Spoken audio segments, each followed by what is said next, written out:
Brought to you by Penguin.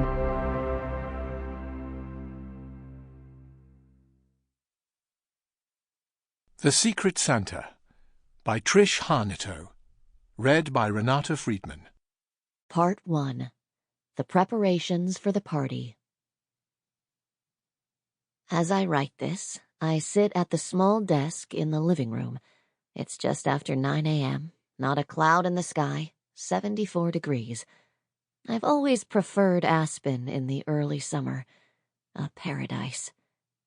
I need to tell you something important before I go, before I die. It's difficult to write that word. In these last couple weeks since the scan and diagnosis, I have tried to accept it. It is impossible. I will miss you too much. I don't worry for myself. I am not afraid of death. I have lived afraid for too long. I will not die afraid. And I will not waste the time I have left. It's important to tell you everything. I should have done it a long time ago. I'm sorry. I'm sorry you will have to carry this with you like I have. But you deserve to know before there's no one left to tell you the truth. Claudine. By midnight, the snowfall would reach a foot, just shy of breaking Aspen's one-day record set more than 40 years before. No one predicted the storm would be so severe. The sheer speed of it. The first flakes didn't even start coming down until around 2 that afternoon. Claudine couldn't see them outside the salon's picture window, her head stuck under a hooded dryer. With a freshly French manicured hand, she reached into her cream-colored Chanel flap bag and pulled out the guest list, not counting herself, Henry, and their 6 employees. There hadn't been much time to put the list together. Zara had let her know she was coming just a few days before. Considering the short notice and how packed Aspen's social calendars were during the holiday season, these were good, solid choices. Captain and Mrs. Tiggleman, Kevin and Jerry, the Alpine brothers.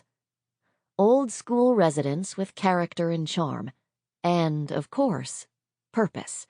The Tigglemans could rave about both houses she'd sold them and show Zara that Aspen, unlike Hollywood, didn't favor youth, but was a place where one could age with class and grace. Henry's childhood friend Kevin and his husband Jerry would demonstrate their long-standing connection to the town and its inclusive liberal side, and the Alpine brothers, Jack and Bobby, with their ability to talk for hours about how to curve wood just right or the best temperature to melt steel, would indicate the firm's expertise, their insistence on working with only the finest contractors. Claudine could have gone wider with the invitations, but it would have been a mistake to think packing the party with a room full of insipid millionaires was the right move to impress a pop star. The startup bros who'd been invading town for the past decade brought a unique sense of soullessness and poor taste, the latter slowly destroying the business of Calhoun and Calhoun. Tech geeks who'd spent their entire lives wanting to blend in had no appreciation for Henry's artistry, the singular vision he brought to every architectural project. He put his heart into each of his houses, or at least had put it into them, until the health scare a few weeks ago. No, the new money crowd only wanted acceptance and would rather buy a prefab cookie-cutter monstrosity like Steve Gilman specialized in, rather than let Claudine sell them a true masterpiece. She tried not to think about Steve, though that was hard. These days Aspen was crawling with real estate agents like him, no discretion or discernment, quick to sell whatever clapboard mansion came available. To think, the two of them were once the only upscale agents in town, and once briefly, though not briefly enough, more than that. Now there were dozens. The recession had driven a lot of brokers working mid-tier price points into their section of the market, and things continued to get more crowded thanks to the internet. Zillow, Trulia, Redfin.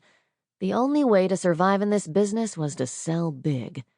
And Calhoun was just barely surviving. Sample complete. Ready to continue?